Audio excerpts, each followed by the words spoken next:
have been taught that growing is painful. We say things like growing pains.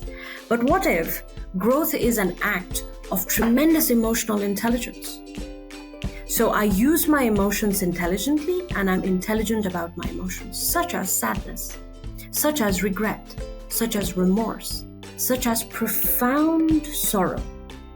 These are deep, rich emotions, as rich as euphoria, as rich as joy. You see, emotions are not Facebook, Instagram, or social media where you can like or dislike. Truth of the life has very little taste of the artificial life that we have created. In the reality, our heart has so many neurons, it is like a diamond in the sky that can look at all colors.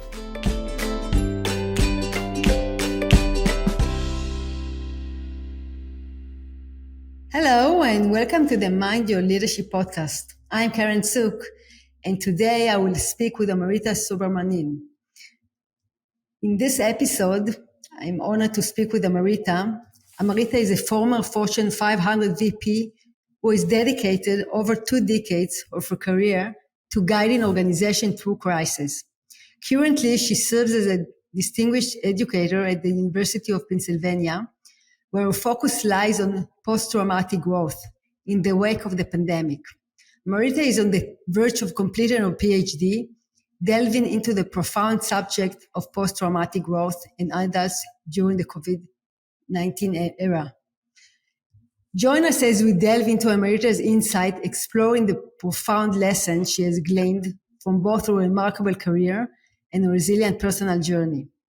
In our conversation, we will delve into practical examples and tools of how to harness everyday wisdom to navigate unexpected challenges and come out stronger on the other side. As we all experiencing nowadays, this challenging times also in the Middle East, so I think it's really relevant, this topic. So I'm really looking forward to our conversation. Thank you, Amrita, for joining. Keren, thank you so much. And you were very, very kind. The world indeed is in a place where we need to have this conversation, not just every day, but as nations without borders, because what affects the Middle East affects each one of us. What affects Ukraine affects each one of us. What affects happenings in earthquakes and volcanoes affects each one of us. And something that you said was very touching to me is, how the world, and this was, before we started recording, is, how the world of trauma has so much silence, and we do not really know how to express ourselves and our expressions. I just finished the study a few months ago, so I'm glad to report that the PhD journey is done, and I would love to share. Wow. This was one of the first podcasts, actually, that I would be sharing what came out in the results of this study. But Keren, first and foremost, thank you so much for creating this platform where we can have truly relevant conversations. Thank you. Wow, I'm really touched by what you said, and really congrats on your PhD. It's really needed nowadays, so it's good that you finish. Yes. You can spread now the word. So Amrita, I like to start by a personal question, and then we'll really delve to the essentials. But that your personal journey reflects the depth of your understanding. Abandoning a convert at the tender age of 5, you endured trauma and abuse that manifested in selective autism until you were 11.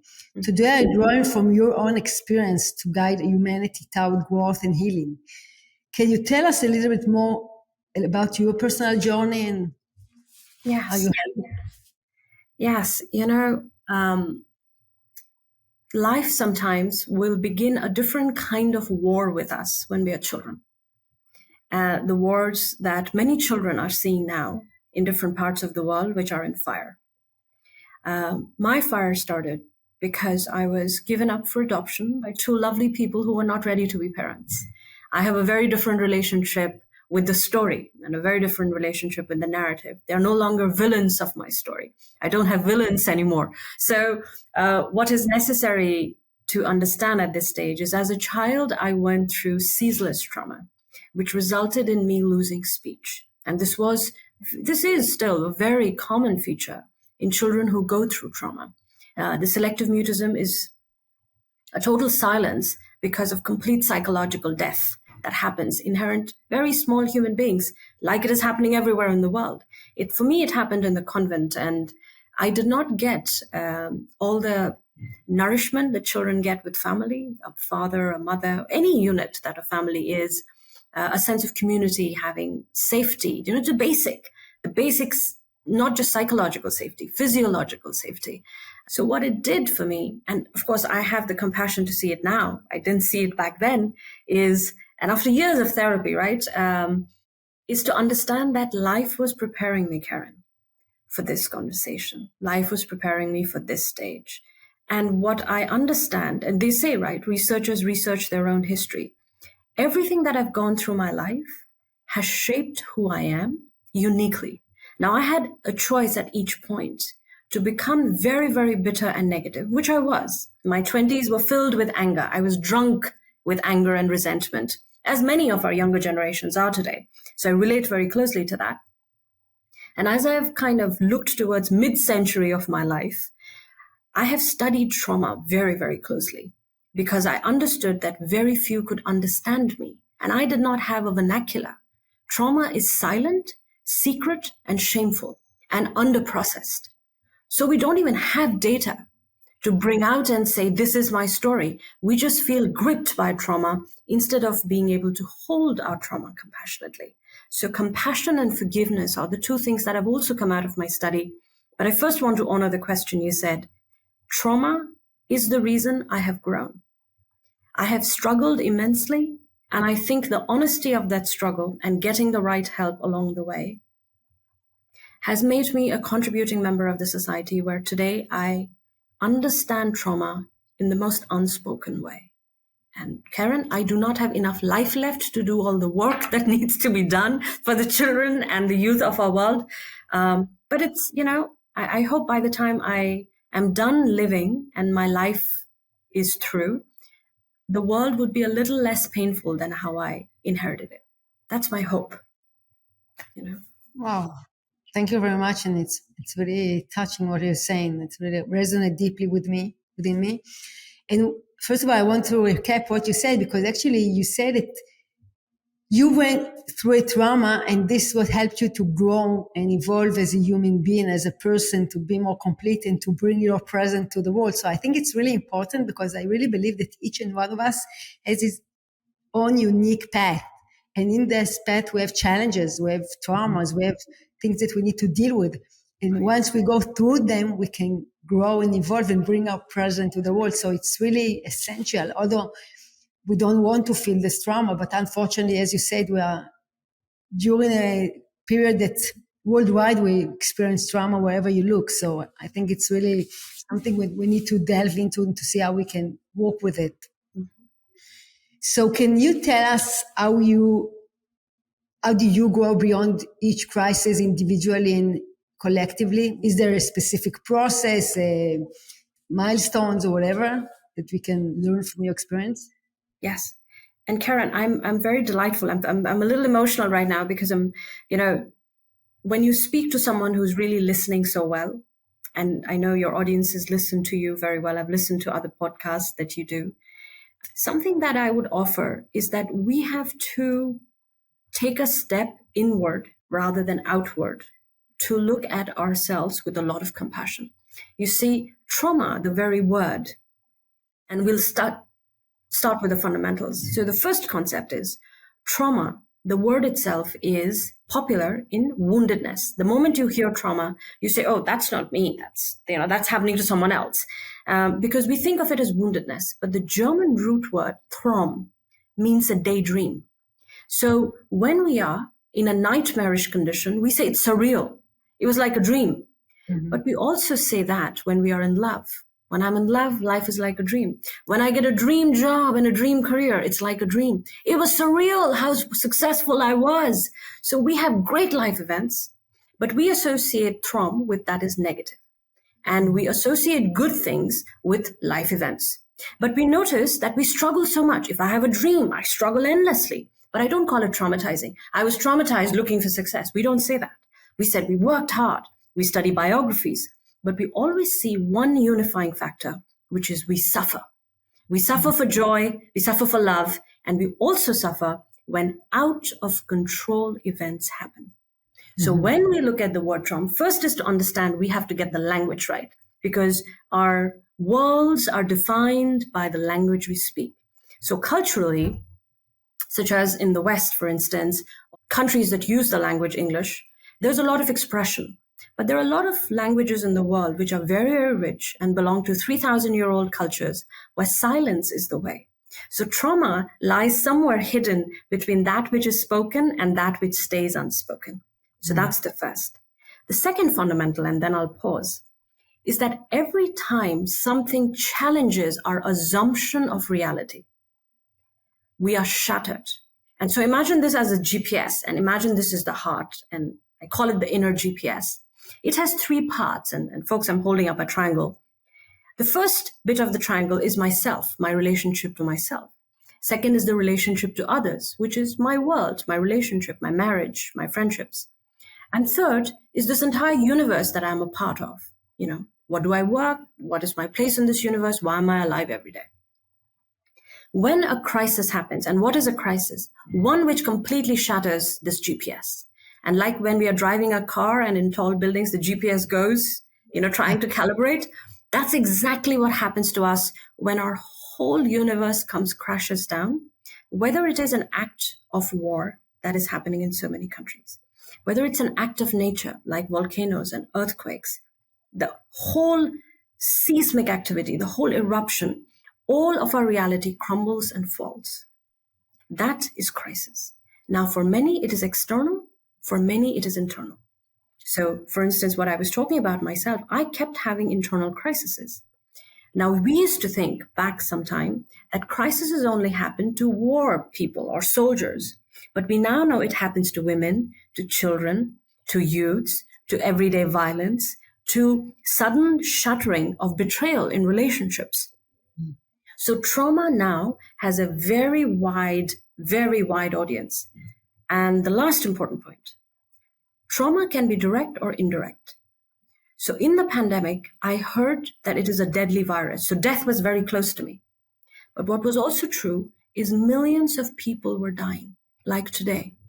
Millions of people are dying. Innocent civilians are dying on all sides. How do I tackle with that information that so many people are dying every day, but I keep waking up, holding the memory of this world that is suffering so intensely?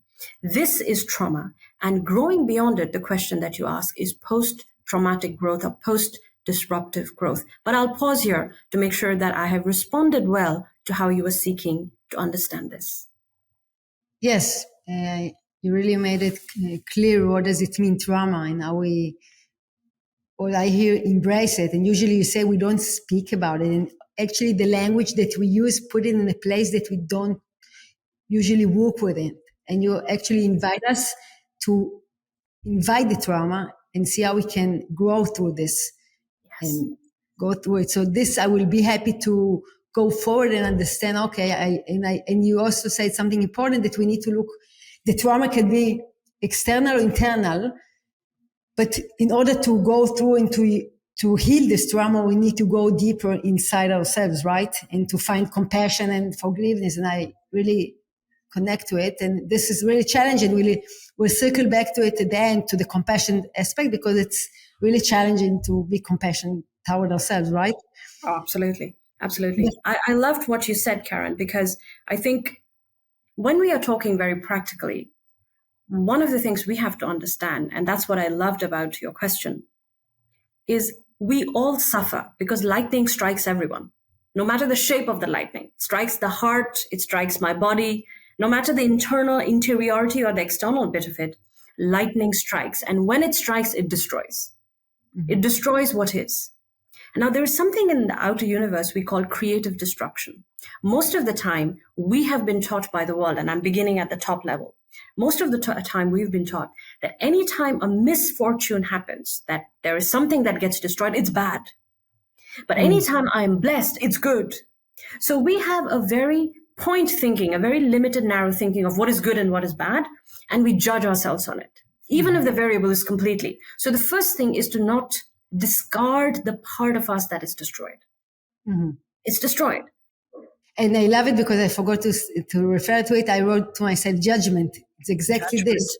Because we judge if something we're going through something, if it's good or bad. And actually, in the Buddhism, and the invitation is to accept and not judge, because we don't know if it's good or bad, right? There's a story that I won't tell it again because I will ruin it. But the fact that things are happening to us and we usually judge and we don't really know if it's good or bad.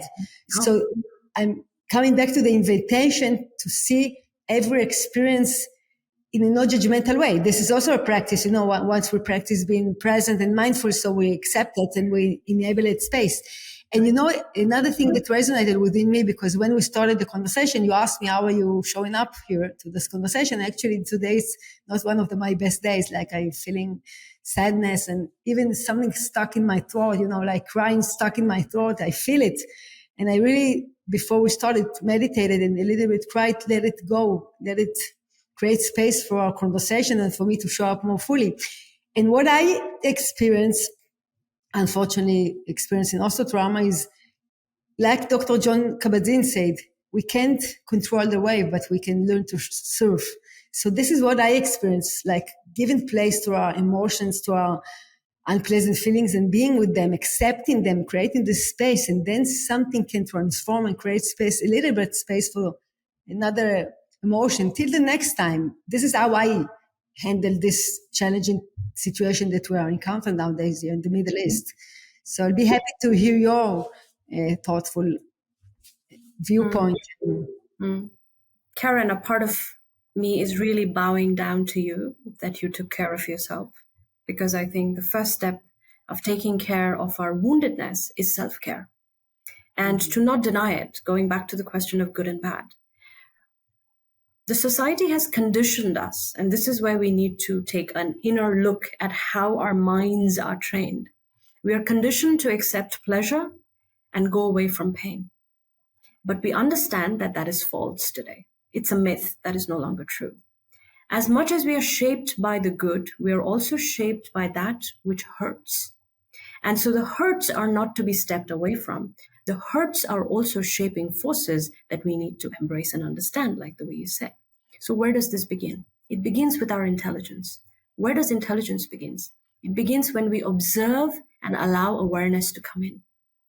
When we become aware that that which is hurting requires a space to be held, honored, understood, then we begin to have conversation with parts of us that have been shattered.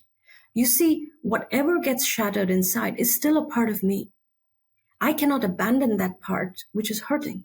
Now, whether I'm suffering the tragic death of my reality, or a tragic death of someone I love, or a tragic death of my nation, or a tragic death of my beloved friend who's in a country that I cannot save because I'm a normal everyday citizen, what I'm going to offer are 3 ideas of growth. And that is most important. This comes from the study across 12 countries, across 27 senior participants. When I say senior, I mean they're senior in life. The age group is 26 to 69. They speak 22 languages. They follow several faiths. So this is what has come out. The first is, growth is a very conscious process of understanding that as I suffer, I evaluate my own narrative about my own story. I see what is the story I'm telling myself, but I also understand that in the honesty of the struggle, the part that is broken, in the honesty of the struggle with my brokenness, I create positive behavioral changes in my everyday decision. And what does that do? It shows up in 3 practical ways. 1, I treat myself better. I treat myself with high respect, high regard, and high honor. And I treat myself as a total human being, not a partial human being. The one that is perfect and the rest of it that is imperfect is hidden away. All of my imperfections are a part of my wholesomeness. That's the first, complete acceptance. So this is when awareness brings acceptance. Awareness without acceptance is anxiety, depression, and serious mental health issues. But awareness with acceptance is growth. I accept that I have evolved because of the pain I've gone through. Second facet of growth, I notice how I treat my relationships. Relationships with my mate, relationships with people around me, relationships with my pet, relationships with my day-to-day decision-making in the micro and the macro. Am I taking decisions that expand me? Am I taking decisions that imprison me? Because if the nature of my decisions make me feel, like you were saying, something is choking me, then I am not growing. Then I am suffering from the negative grip of trauma. But if I feel more space, more permission, more expandedness in the way I take decision, that makes everything a little better, not easier. And I want to make this very, very clear. What is sometimes right is not easy. And sometimes to bring ease, we have to accept what is not easy. To be at ease with what is not easy, which is sometimes to draw boundaries, which is sometimes to say yes or no, which is sometimes to say, I accept the toxicity of something or I do not accept the toxicity of something, including my own toxicity. And the third thing is how I show up in the world. You see, you spoke of the word compassion. Compassion has so many facets. It's like a jewel with a million faces. And one of the things that shows up in our compassion is inside me. Do I feel the space to accommodate the kindness and the cruelty of the world? Which means I have to really look with a lot of love in my own anger, to my own resentment, and to understand that I have 5 choices. And I can choose any route. I can choose to appreciate life where I am with what I have. I can choose to look at new possibilities in whatever is available, in whatever form it is available. I can exercise the freedom. I can exercise the freedom in how I relate to others. Do I relate to them in an open way, in a kind way, in a gentle way? This is activating compassion. How do I look at my relationship with the cosmos? Now, I can follow a faith, or I can be an atheist and I can follow science. No matter which way, but the wonder of the universe allows us to feel that we are a part of a giant cosmic existence. And the last one is the question of strength. Where is the source of my strength? And most of the time, it is the question of the value. All of this is on a factor of death, the end of us. So we are living life, which is so painful that sometimes it hurts so much I could die. Right? We say that. It hurts so much. Death has come very close to us and is no longer a movie, is no longer something that I can watch and then turn the Netflix off and it is over. Death is there in the room. So what is death? Death is the end of what? That's a good question to ask. What does it mean? Because sometimes good things must die for better things to come. But that requires tremendous amount of humility, Keren. Tremendous amount of humility. And I'll stop there. But is this beginning to show how our compassion can become very practical as we are growing? Sure, I really love what you said, and I really loved what you said now, that death is the end of...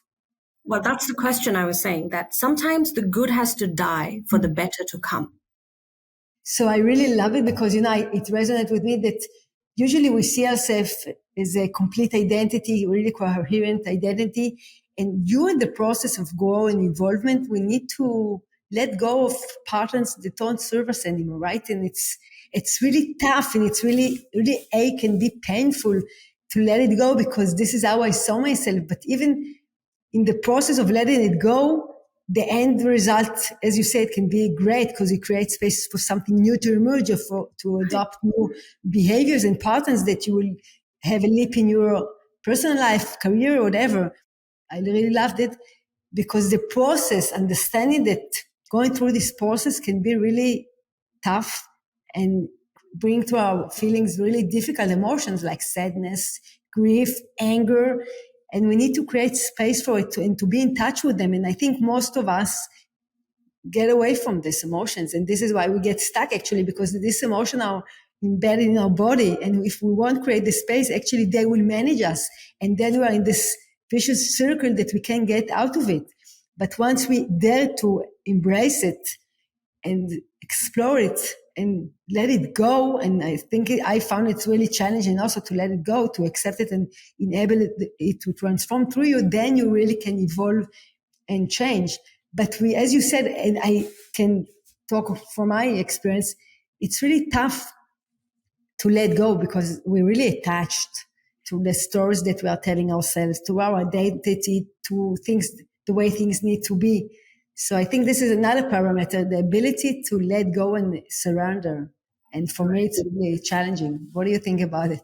Well, Keren, I think the whole world is saying yes to you right now.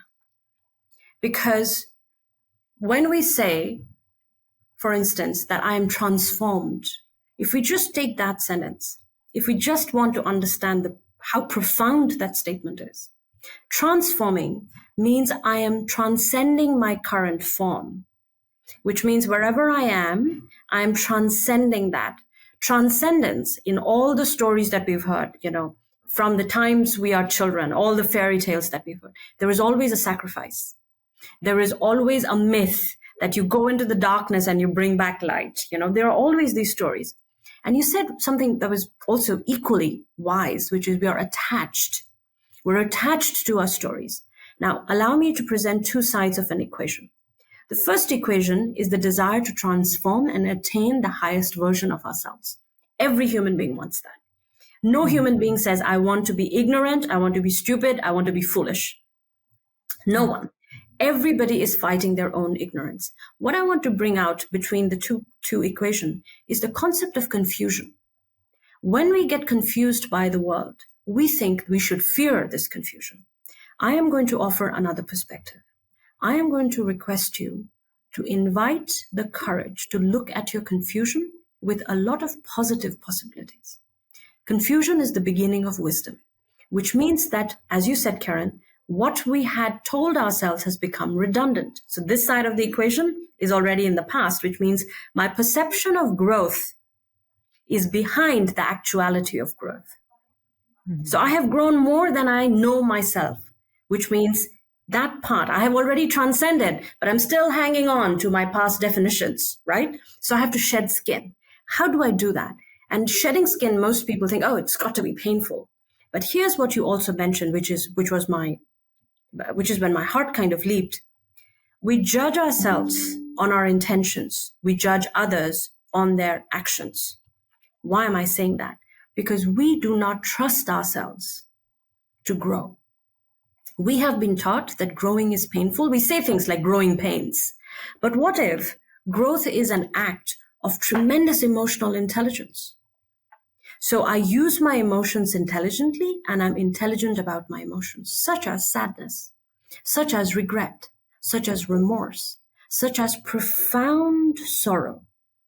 These are deep, rich emotions, as rich as euphoria, as rich as joy. Most of the time, we have, again, the dichotomy of accept and reject. You see, emotions are not Facebook, Instagram, or social media where you can like or dislike. Truth of the life has very little taste of the artificial life that we have created. In the reality, our heart has so many neurons. It is like a diamond in the sky that can look at all colors. So the first bit is to understand our sorrow and sadness as an emotion means that which washes everything. If we understand our sadness, it will lead us to some of the toughest questions that perhaps we have been looking with half an eye, just an eye hole. When we look at what we call difficult, and these are difficult emotions because we've been conditioned to say that it is difficult. But if we were taught by the society to respect our sadness with our joy, today we wouldn't be having so much anxiety in the world. So if I step into my emotions that require me to honor them, I will learn three things. First, the emotions inform me of my state of growth. They also inform me about the things I'm in denial of. Now, denial is the most normal response to an abnormal event. Trauma is a normal response to an abnormal event. Being hurt is the most normal response to things that hurt. So first is to pretend that we are not invulnerable. We are not immortal. We will hurt. That's the nature. And the third thing, when we look at a tree, Keren, that is 800 years old, we don't think of the seed that no longer exists. So sometimes this present version of us goes through tremendous sadness or woundedness to become a much greater version of ourselves. if we allow the moisture of our emotions to come through, soak us, and show us the way forward. Sometimes it happens in therapy, but therapy is not for everyone. Sometimes it happens when listening to a conversation, such as so many conversations that you've created. Sometimes it's happened talking to someone with absolute honesty. But truth-telling, Keren, I think is the key that all of us have, because it is here we can exercise 4 freedoms. Freedom to know what is necessary for me to grow. Freedom to do what is necessary for me to do.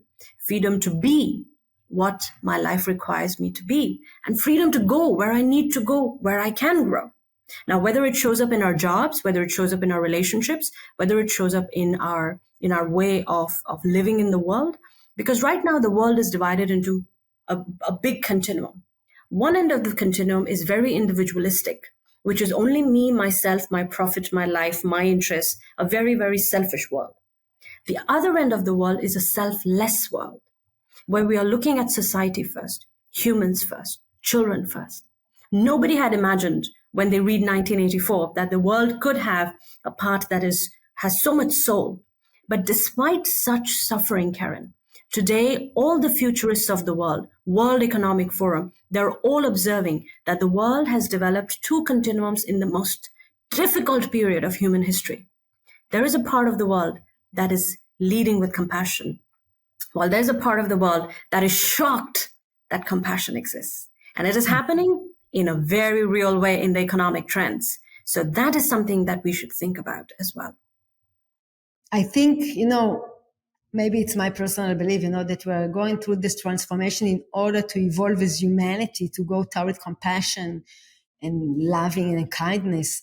And, I think we need critical mass in order for the other parts to vanish. And maybe now we are touching the most difficult stuff that go up that in order to deal with them and to clean it. I'm a naive, so maybe it's not connected to reality and the story that I tell myself in order to believe that we are going to toward a great place and we need to handle this suffering and sadness and all the unpleasant emotions and situation that we are going through nowadays. But yes, I think it's really, really important for us as human beings to connect and give place to our various emotions each and every moment and to increase our presence nowadays. And this is actually the present enables us our anchor in these challenging times, right? Because you're not getting triggered by everything that happens outside. You have your anchor, but once you created a bigger space inside of you, you have this capacity to better deal with and navigate your life in these challenging times. Otherwise, we're really reacting to what's ever happening to us instead of... Yes. You said it. I think that's the key, to the freedoms. So one thing we have to understand is that everything on this planet is demanding our attention. Everything. Yes. So which means 35,000 points of stimulus that my brain is constantly saying attention, attention, attention. But here's the choice we have to make. Attention versus being attentive. So there are many things that are saying, give me attention. But I know, because I have understood myself, that there are things I can be attentive to. For instance, I can be attentive to, in all of the chaos, to the possibility that a child is growing up and a relationship is growing up, a reality is growing up, that I can create 5 seconds of joy in an otherwise 24 hours of tough emotions. Mm-hmm. That I can create 20 seconds of laughter in 2 hours of a very tense situation. That I can create 15 minutes of calm in an otherwise 72 hours of the sounds of the bomb or an earthquake or an ash of a volcano. That the earth will shake, whatever our internal earth is, whatever our external earth is. The earth will shake and move and tremble. That is the nature of life. Suffering is the nature of life. You look at nature, everything is living and everything is dying all the time. But we as human beings, as we've become more civilized and we've gotten into greater technological utopia, we have forgotten the fundamental of human mortality. To die is not bad. To be born is not good. The question is to constantly be born into a higher version of yourself. Really, that's the only promise. All the words of potential and all of that comes down to a single moment of decision. In this moment, are you a more expanded self of yourself? Are you bigger, better, more kind, more loving, more generous, more honest, more truthful? And sometimes the movement from here to there is going to be very messy, but we should not reject the mess. Messiness is how life expands. A lotus always blooms out of the darkest, most stagnant water. Enlightenment can come from the toughest of situations. What is important to understand is not to reject life. When life begins to teach us lessons that we may not have cut our teeth on, that we may have not learned to chew it, not to reject what is difficult is the beginning of growth. And to understand hard emotions, tough emotions, are not hard by themselves. It's only hard because we have not learned how to hold it gently. Wow, these are words of wisdom. I want to finish by here, but it resonated something within me. Yesterday, 2 days ago, I gave a lecture at Weizmann Institute here in Israel. And it was a really difficult day for us because we lost 24 of our soldiers. On my way to Weizmann Institute, the HR called me and told me, look, we are thinking if to enable the talk because we're really sad in this day and we're not sure it's a good day to pursue it. And I stopped for a minute and I said, it's exactly the day to do it because I bring the mindfulness tools to leadership and the ability to harness and to be in this unpleasant situation and uncertainty. And this is the tools. And I felt like it's my mission and duty and calling to bring these tools and even kind of in healing to this audience and to the people. And it wasn't my automatic behavior because 5 years ago I would say, okay, never mind, let's cancel it. But something within me said, no, you need to go there. And even if it's not easy. And actually it was really a good experience and transforming. And, we meditated together and something could move and cry together and create space for new emotions. So I think this, and, maybe this is why I'm feeling now the sadness in my throat, because then it went through me. This is what I'm feeling. And now I need to let it go from my body and go through this wave. But I think this is the calling for each and every one of us to find the way that we can vibrate higher, right? To bring our present to this situation, even if it's not pleasant one, but to bring these tools and state of mind and optimistic into this really, really challenging times. Keren, I have to say this. When we began our conversation to now, both our faces look freer, look more expanded. And, and I feel it because listening to your story and having this conversation, and I will bring this and offer it back to you, is that when we become gold, we must suffer the trials by fire. And we're all going through trials, whether we are on the inside or the outside. It is incredibly important to honor as a sacred ritual this phenomena of growth that is happening in all of us. Because those who deny it will become frozen in time. And those who allow the transformation, as you're saying, transcending the form, we are transcending the form of us.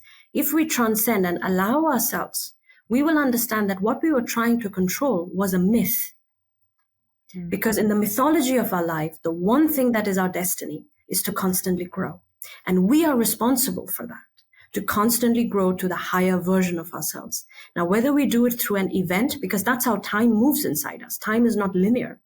Time moves in events and time moves in layers. In this moment, the whole world has a very disconnected sense of time. Where time unifies in us is the place where we understand that we don't have to control the world outside. All we have to do is be gentle to the world inside as it's growing and trust the truth inside. There is tremendous freedom in tremendous darkness because that's how light is. Light does not remove darkness. Light absorbs darkness. And darkness vanishes. It's important to understand that. Wow, Amrita, I'm really honored to this conversation. It really touched me, and I really felt something transforming within me during this conversation. So thank you for your presence and wisdom. Amrita, I can continue for hours with you, but we need True. We'll take it offline, but we need to wrap the conversation. So, first of all, if there anything that I didn't ask you that you want to share with the audience, this is the time. Well, something very practical, and I think we touched it before we started the conversation. I would love for people to inform themselves more, get a language, and get a grip on the practicality of it. Because hope is not a strategy, Keren. Hope is not a strategy, but becoming adequate and competent in dealing with it is a good strategy. So if we begin by reading a book called Shattered Assumptions, this is by Janet Bullman. Of course, I'm writing my book, but that'll take some time before it comes out. But Janet Bullman's book, Shattered Assumption, is a great place for us to begin to have a very practical language about how the world of growth happens. That would be a good thing. Amazing. I'm going to read it. And Amrita, if people want to approach you and find you, where can they find you? Well, they can find me on LinkedIn by Amrita Subramanian, and they can also find me on growbeyondpain.com. That's the site where I'm putting the study and collating all the resources. But people all over the world are calling me for, like you are getting invited to speak on crisis, post-crisis growth, post-traumatic growth. People are also connecting with me through communities, whether it's the earthquake or whether it is a calamity. So I am putting the word out that I am ready to serve the world with all the wisdom, because knowledge by itself is of no use unless it makes all of us better. Wow. Thank you very much. It was really, really a transformative conversation, and we spread the word. Thank you, Keren. Hope you enjoyed the conversation. You're invited to subscribe to our podcast in order to know when we upload a new episode, and follow us on social media. Thank you for listening. Until next time, take care and bye-bye.